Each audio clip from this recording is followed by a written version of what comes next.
White ball to Sterling! Raheem Sterling, after 3.5 minutes, gives Manchester City the lead with their first attack. Aguero! What a goal from Sergio Aguero! 30 yards out, right-footed, into the top corner of the net, past the despairing Kepa. That is wonderful. Headed clear by David Luiz. Aguero makes it 3. Chelsea switch off at the back, and as the ball came in, neither Rudiger or Luiz was ready for it, and it fell for Sergio Aguero, of all people, who twisted his body and somehow turned it past Kepa. And it comes back down to Gundogan. It is 4-0. Fires low from 20 yards out. Unstoppable from Gundogan, and unstoppable Manchester City. Sergio Aguero, right-footed, rolls it in low to the right-hand side, and a record equalling hat-trick for Sergio Aguero, his 11th in the Premier League. Silva slides a wonderful ball through to Zinchenko, first time across, and it's turned in by Raheem Sterling. It's 6 for Manchester City.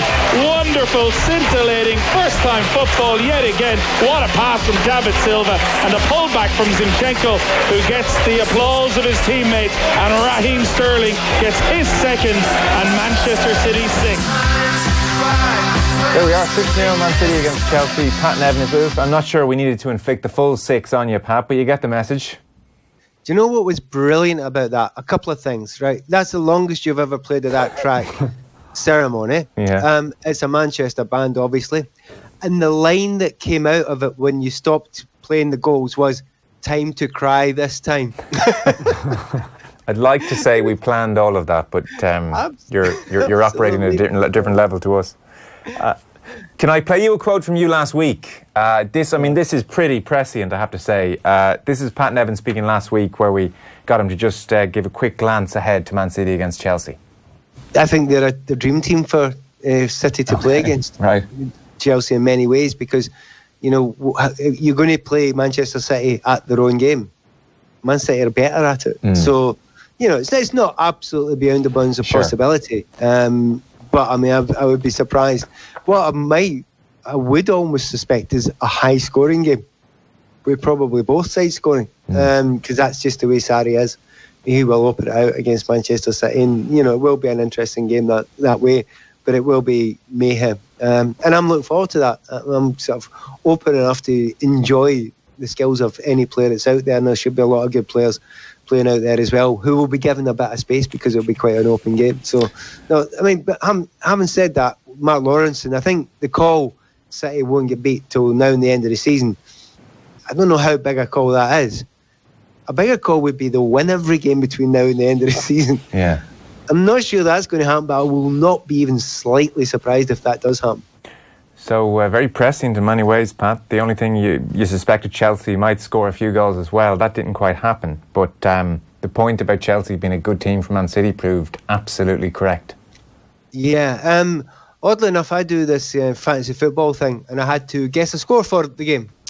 And I guessed 4-1. So I just thought it would be, even that, I thought it could be more than that. And then after a few minutes, I was at the game, sitting amongst the Chelsea fans. I took my son, and my wife wanted to come along as well, so they came along. And I've never done this before a game before, but I sat them down and said, this might be really ugly today. This could be really, really bad today. I've just got a feeling about it, because as I said to you last week, they are the perfect team to play against Manchester City. Manchester City dream of a team playing open football against them at home, with no sitting defensive midfielders, plural, never mind singular, and it was all set up for City to have that sort of day. So, dream scenario for them. And I have to say, I wasn't even slightly... Well, you can tell, I'm not surprised. I wasn't surprised at that at all. And the odd thing is, I don't know if Sarri will change it next time he plays. They've got to play again in the Carabao Cup in a couple of weeks' time. I wouldn't be surprised if Sarri does the same thing. So, sitting amongst those Chelsea fans, and I spent a bit of time watching them and listening to them, and it was quite extraordinary. It took a long time. You're talking fifth goal before a good number of them started turning. It's as if they understood that City team are unbelievable, and Chelsea are wide open against them. So am I right in saying that you think you still think rather that yesterday was just an example of Man City playing a team that were perfect for them, as opposed to this Chelsea dressing room post Sarri criticising them very publicly is now having second thoughts about their manager. The 4-0 defeat to Bournemouth, you said almost to discount the win at home to Huddersfield at Stamford Bridge because they were so poor. So you're looking at the run of form since Sarri came out and criticised them, and I'm not discounting the possibility that the dressing room have thought, we're done here. If I was, Sarri, I would be slightly less concerned about them being in a huff with him because, he'd said, the spirit wasn't right. That would be a lesser concern. A bigger concern was, are they absolutely believing in the system? Because if you get a group of players go out and they play to a system and you get beat 6-0 and you keep on doing that, if it is the case, now I can't tell you, I'd be lying, I'd just be pretending and making it up. But if they were playing in that game and thinking, we don't believe in this specific game, or specifically away games against the top teams, that should be a worry. But as I say, I can't tell you if that's the case. Players should be able to put up with managers saying, it's a cliche, you don't dig them out in public, but there you go, be grown up, go over it. Nobody's perfect all the time. Sometimes home truths have to be said, preferably indoors, but if they have to be said so that you get a reaction, fair enough. Bigger concern would be, do they look at this and think, wait a minute, we played against Arsenal, we get battered there, played against Spurs, we get battered there, played up at Man City, we get battered there. You're just thinking, well, wait a minute, do we not adapt? And Sarri has been interesting today and yesterday, saying it's not the system, it's the way that the players didn't play to the way that he wanted them to play. So it's up in the air with them. Looking forward a little bit, the only people who know that are the people in the dressing room. You keep your ear to the ground to see what you hear. There's nothing that I can hear coming out yet about that. But at the moment, that should be a bigger concern more than having a wee dig in public. Yeah, Pat, I was actually going to ask you about those Sarri comments because, I don't know, do you have any sense the players not playing to the system? Is there a particular area of the team he's looking at? Is he looking at the midfield? You're trying to analyse his substitutions. You're trying to say, is there a particular area where they're struggling, or is this just a collective problem? Well, to be fair, looking at the substitutions, I mean, I was watching them coming on and they had little or no interest to me because there wasn't anything in that bench and that system that were going to change it. There was no interest at all. Loftus-Cheek was brought on. He was massively at fault for the fifth or the sixth goal. You kind of lost count after a while. He didn't follow the marker. So, other players were coming on and weren't making any big, massive change to it. It was a very, very specific thing. A couple of things. City are brilliant, yes, and they were on fabulous form, and every one of the players were great. By the way, Zinchenko, one player missed out. He was amazing. Didn't get chased back once at any point in the game, so he had the freedom all the way down that side. But that's just one player, the left back. Everybody else was absolutely brilliant as well. But you look through it and you think, here's an analogy, right? You remember Barcelona at their very, very best, and all their goals, or the vast majority, came the same way, straight through the D. 1-2s, fantastic understanding in play, movement, etc., and ability to play those Ivan Needle balls, with Xavi, with Iniesta, with Messi, right? So what everybody did, starting with Mourinho, is you stick a bunch of people in that D. So you got four, then you get three in front of them, all sitting there saying, right, go wide. Well, Manchester City have got the likes of De Bruyne, the likes of Aguero, that love playing in that D sort of area. And Chelsea left it empty. So you're sitting there going, if you're a player, you're thinking, well, why is that happening? Well, I can tell you what Sarri's answer is. Sarri's answer is, we keep the ball, it doesn't matter. We've got the ball. And they can have, there's no point, they won't get to the D because we've got the ball all the time.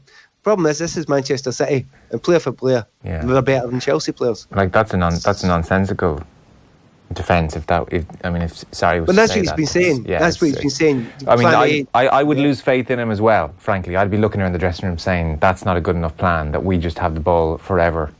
That's not going to happen. We're going to be exposed. And by the way, if I was Kante's agent, I'd be saying, N'Golo, if this guy's sticking around for a couple of years, you need to move on. Yeah. Actually, Kante's been playing really well. That position he's been playing really well. It's just that you notice where he isn't. Yeah, I mean, even which goal was it? For the first goal, the way Aguero sidestepped Jorginho. You just can't. You just can't allow this to continue. That's the point. Exactly the point. And his argument is, but if you do the thing right, and I'm just telling you what he says. No, I know. And if they do it, now in actual fact, it was very noticeable. That exactly the same thing happened start of the season at Wembley, Man City, and it was Foden that done them in that precise area. But oddly, to many people's surprise, and even mine too, we have to be fair, Man City tried to do the same thing to Chelsea down at Stamford Bridge on December the 8th. And it worked for about 30 minutes, 35 minutes, but Chelsea hung on. And then Chelsea started doing it the way Sarri wanted it. Chelsea won 2-0.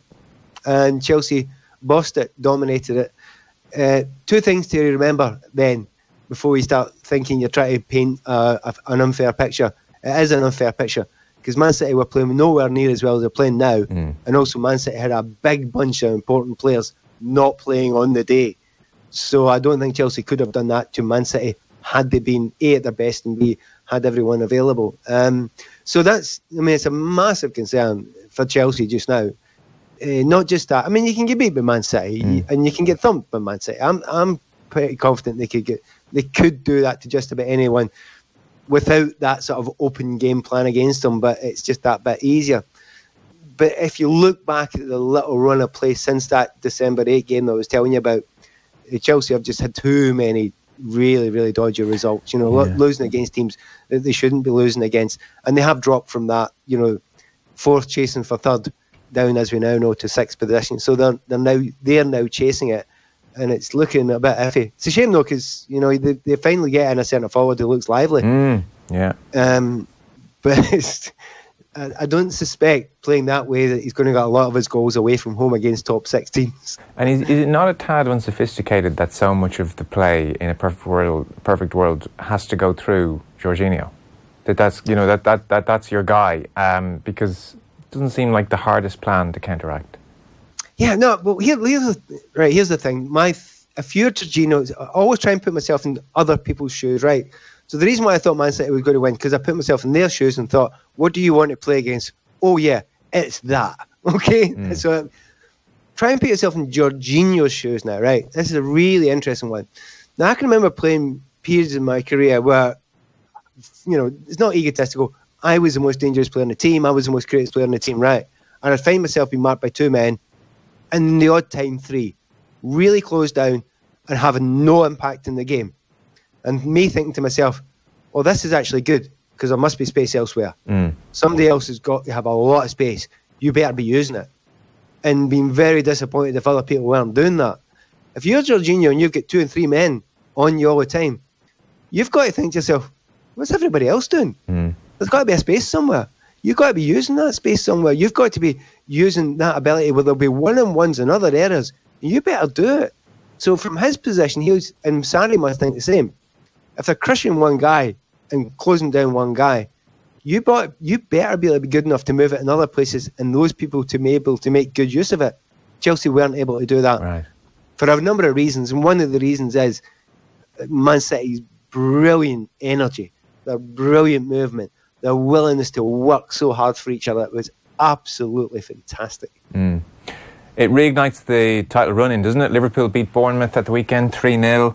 Front 3 looking good again, and Trent Alexander-Arnold was back. I saw Danny Murphy doing a package in Fabinho saying he's playing very well, and then you've Man City hitting their straps again as well. So this thing's ready to bubble away again, isn't it? Yeah, and both of them have had a wobble, haven't they? City had the wobble just before Christmas, and Liverpool had their wobble. No surprise, there was a load of injuries. There was a couple of suspensions. Big players were pushed to the limit. A couple of players have come back. I think Firmino's the big one. He really has kicked on. He was having a really quiet time. He's kicked back in again, and he's kind of core to that. And then you look at City, and it's the usual suspects. De Bruyne it was like having 2 or 3 extra men on the pitch with De Bruyne. He was fabulous in that game, and they didn't even play David Silva against Chelsea, so they're 100% back. There is a lot of games are going to, over the Christmas New Year period, there is a stress of all those games, right? And then there's maybe been a little bit of a kind of window where they've had a chance to rest one or two. That's not going to last. Champions League starting again now. Yeah. The cup games are starting again now. Man City have got, that cup final coming up with the Carabao Cup, So, they'll be stressed and pushed again. I just get a feeling now that I think both of them are quite capable of lasting it a little bit better now. But I still say I'm still with City. I'm still with City, but it's so close, and it's City are the better team. I still think City are the better team. In fact, many people are talking about it, and you worry about hyperbole.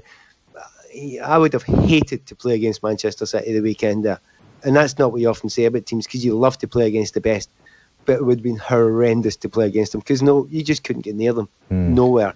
They were brilliant. Yeah, I mean, Pat, how do you think Liverpool will handle the rotation element? Because you mentioned it there, like City didn't play Silva. They've managed to sort of rotate it a bit with Sané and Sterling, and Liverpool in forward areas, they mightn't have that options. I know they do in midfield, but what do you think Klopp is going to do, when it actually comes into this run? Because as you mentioned, City just seem to be pretty fresh in terms of how they've managed things. And they won't agree with it, and certainly Jurgen Klopp will not accept it. But, if you go for them all, you might lose them all. And you can't say, we're not going to try for the Champions League this season. They're not going to say that. But the best thing in some ways that could happen to the likes of Spurs, to some degree Liverpool, is they maybe get knocked out the Champions League. And then they won't get as stressed as much, because it will have an effect. It will tire. They will pick up a few injuries. And in the end, that could be the thing that's going to cost you. I'm just not so sure. We all know now that, Fernandinho's a big one. They can't really seem to afford to, lose him. But other than that, they bring Riyad Mahrez on at the end of the game, against Chelsea there. They bring Silva on against Chelsea. There's no danger.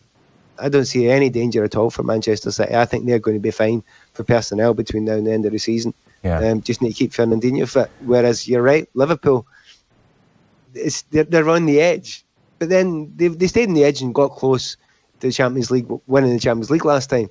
But it's going to be just that bit tougher for them. They've not got as good and as deep a squad. Yeah. My favourite quote from the Man City-Chelsea fallout was Azpilicueta, who said the first 5 or 6 minutes went well. So I would disagree. I would say the first 3 minutes went well.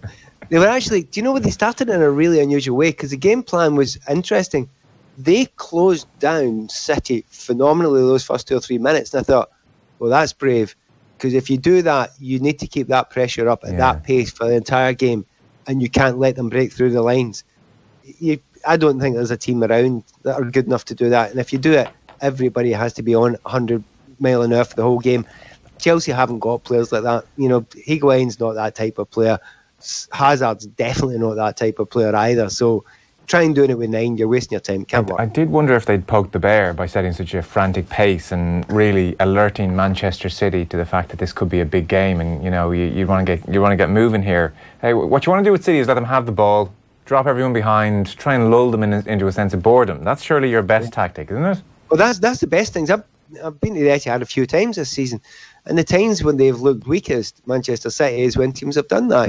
They've went a 4-5-1 or a 5-4-1, and they've just camped in there, and they've frustrated them, and they've got the crowd quiet, and the crowd's not always the liveliest at the Etihad these days, which is, I can't understand that, because Main Road was mental back in the day, but so you can actually quieten it, and they can look a little bit soporific.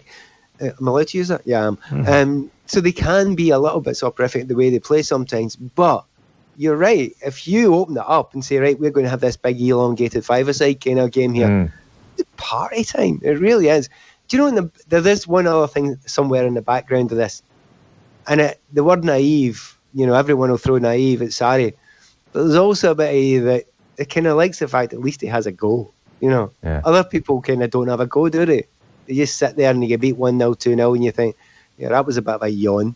Kind of at least he has a go, but I don't think he'll necessarily want to do having a go every time if we're going to get beat 6. It's just too much to take, and it will eventually have an effect on the players. Yeah. So Pat, how was the family trip in the end? I mean, what was the mood at 6 in the area around you? You know, you said the Chelsea fans were relaxed enough earlier on, but I'm guessing at 6 it might be getting a bit ugly around you, maybe. Well, it was really, really odd, because there was a state of shock with a lot of the Chelsea fans, without a shadow of a doubt as well. They tried to entertain themselves by taunting the Man City fans. I mean, hilarious. You're 4-0 down, 5-0 down, and they started singing towards Man City fans, "We still can't hear you. Why are you not singing? 4-0 up and you're still not singing." I don't think that was biting into the City fans, to be fair. I don't think it was really affecting them. But it reminded me of something back in my own career playing for Chelsea. And there was one year we were up challenging for top 2 or 3, and we'd beat Man City of all teams at Wembley in a full Members' Cup final, 5-4, another mad game. And the week after that, we went to QPR.